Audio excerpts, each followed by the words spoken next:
Halo semuanya, selamat pagi kepada Bapak Firmansyah Apriyadi, MTI, sebagai dosen pengampu pada mata kuliah metodologi penelitian. Selamat pagi juga kepada teman-teman semuanya. Di sini saya akan menjelaskan mengenai proposal penelitian yang telah saya teliti dengan judul penerapan fine tuning to prediksi tingkat depresi berdasarkan pola percakapan dalam chatbot berbasis teks. Selamat menonton. Oke, depresi itu adalah masalah kesehatan mental yang cukup banyak dialami, tapi seringkali tidak terdeteksi sejak awal. Banyak orang sebenarnya butuh bantuan, tapi terkendala akses layanan kesehatan, biaya, atau bahkan rasa takut dan malu karena masih ada stigma di masyarakat.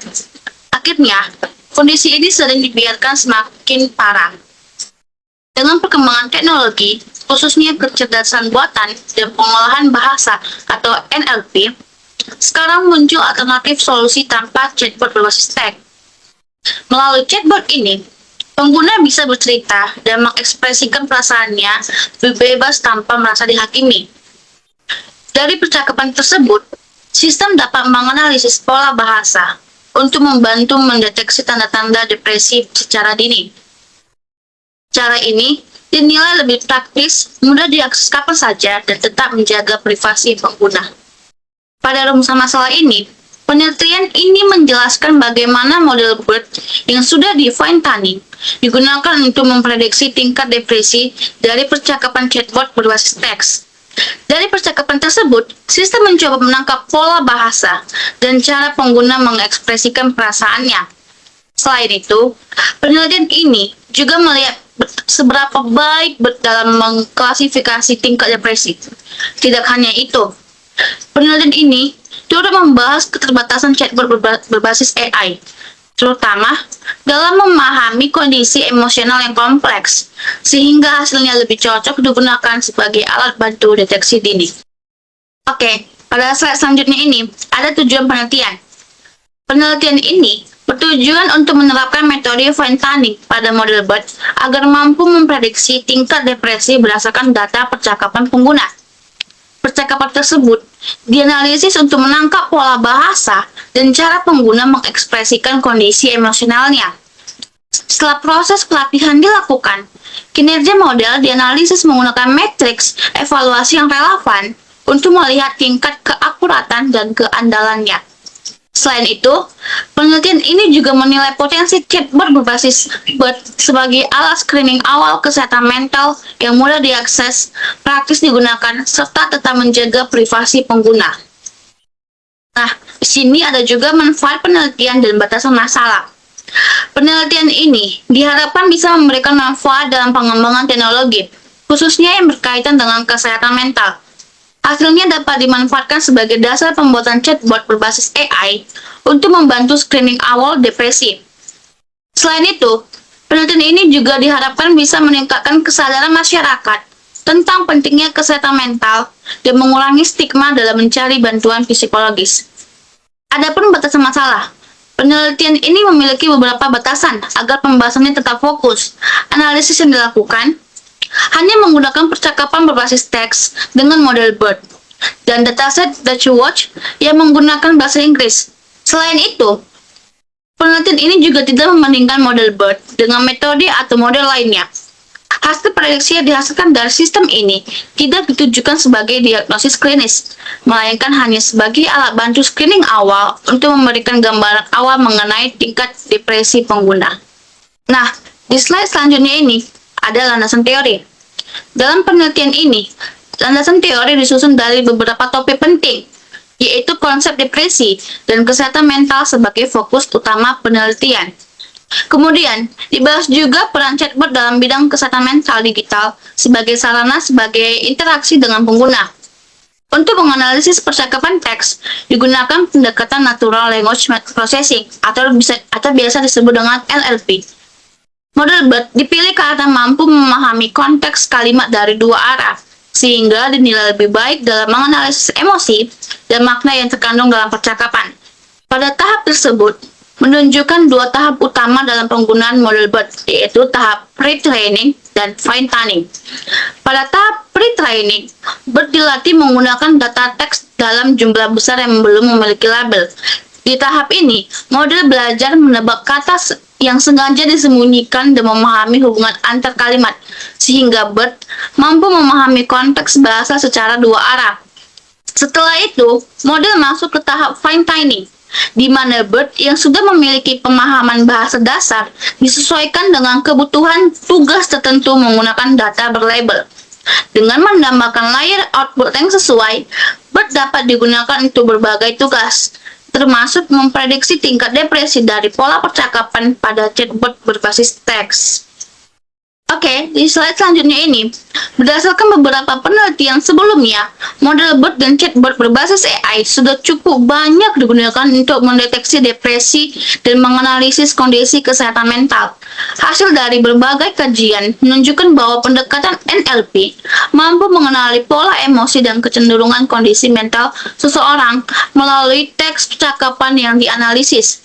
Walaupun hasilnya cukup menjanjikan, masih terdapat beberapa keterbatasan yang perlu diperhatikan, seperti ketersediaan dataset lokal yang masih terbatas, serta belum banyaknya validasi langsung dari sisi klinis untuk memastikan keakuratan hasil prediksi sistem.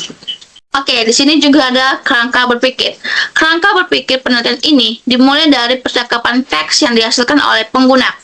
Teks tersebut kemudian melalui tahap pra-pemrosesan untuk membersihkan dan menyiapkan data agar siap dianalisis. Selanjutnya, data diproses menggunakan model BERT yang telah di fine-tuning untuk mempelajari pola bahasa yang berkaitan dengan depresi. Hasil dari proses ini berupa prediksi tingkat depresi, yang kemudian dievaluasi menggunakan metrik performa untuk melihat keakuratan model. Nah, selanjutnya ada juga hipotesis. Hipotesis penelitian ini menyatakan bahwa penerapan fine-tuning pada model BERT dapat meningkatkan akurasi dalam memprediksi tingkat depresi berdasarkan data percakapan. Model BERT juga diharapkan mampu menghasilkan performa klasifikasi yang baik. Selain itu, chatbot berbasis BERT diperkirakan lebih efisien dan praktis digunakan sebagai alat screening awal dibandingkan dengan metode manual yang membutuhkan waktu dan tenaga yang lebih besar. Nah, di slide selanjutnya ada juga metodologi penelitian. Penelitian ini menggunakan jenis penelitian eksperimen dengan pendekatan kuantitatif. Pada penelitian ini, model BERT dilatih dan diuji menggunakan dataset DiceWatch untuk mengetahui kemampuannya dalam memprediksi tingkat depresi berdasarkan data percakapan. Setelah proses pelatihan dan pengujian dilakukan, kinerja sistem kemudian dievaluasi menggunakan beberapa matriks, yaitu akurasi, precision, recall, dan F1 score. Penggunaan matriks tersebut bertujuan untuk menilai seberapa akurat dan konsisten model dalam melakukan klasifikasi tingkat depresi. Selanjutnya kita akan membahas objek dan subjek penelitian. Objek dalam penelitian ini adalah sistem prediksi tingkat depresi yang diimplementasikan dalam bentuk chatbot berbasis teks dengan menggunakan model BERT. Sementara itu, subjek penelitian berupa data percakapan teks yang diambil dari dataset DiceWatch, di mana setiap data telah dilabeli tingkat depresinya oleh tenaga profesional, sehingga dapat digunakan sebagai acuan dalam proses pelatihan dan pengujian model. Pada gambar ini menunjukkan alur kerja chatbot prediksi depresi berbasis BERT secara keseluruhan. Proses dimulai dari pemuatan data percakapan teks yang telah dilabeli tingkat depresi. Kemudian, data tersebut melalui tahap pra-pemrosesan untuk membersihkan teks, menghapus kata yang tidak relevan, dan menyiapkan data agar siap digunakan oleh model. Selain itu, dataset dibagi menjadi data pelatihan dan data pengujian. Model BERT kemudian menjalani proses training untuk memahami konsep bahasa secara umum, dan dilanjutkan dengan fine-tuning agar dapat fokus pada tugas spesifik, yaitu memprediksi tingkat depresi. Setelah model selesai dilatih, chatbot dapat menerima input dari pengguna, memproses teks percakapan, dan memberikan respon yang sesuai. Hasil interaksi ini juga digunakan untuk melakukan prediksi tingkat depresi, yang kemudian dievaluasi menggunakan matriks akurasi agar dapat menilai seberapa baik sistem bekerja. Oke, pada slide selanjutnya ada metode analisis data. Metode analisis data dimulai dari tahap pra-pemrosesan teks yang meliputi proses tektonisasi, padding, dan masking agar data siap digunakan oleh model. Selain itu, dilakukan fine-tuning pada model BERT menggunakan data yang telah diproses sebelumnya.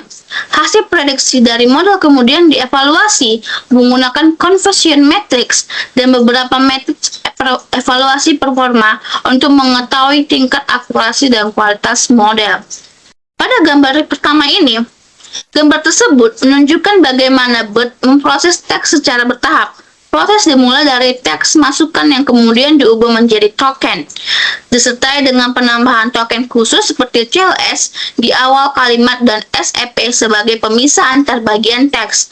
Token-token ini selanjutnya diproses oleh model BERT yang berbasis neural network untuk memahami konteks kalimat secara keseluruhan. Hasil pemrosesan dari token CLS digunakan untuk menentukan label kelas, misalnya pada tugas klasifikasi. Sedangkan hasil dari token lainnya digunakan untuk memberikan label pada setiap kata. Dengan mekanisme ini, BERT mampu melakukan klasifikasi dan analisis token secara kontekstual. Nah, di sini tuh ada gambar kedua.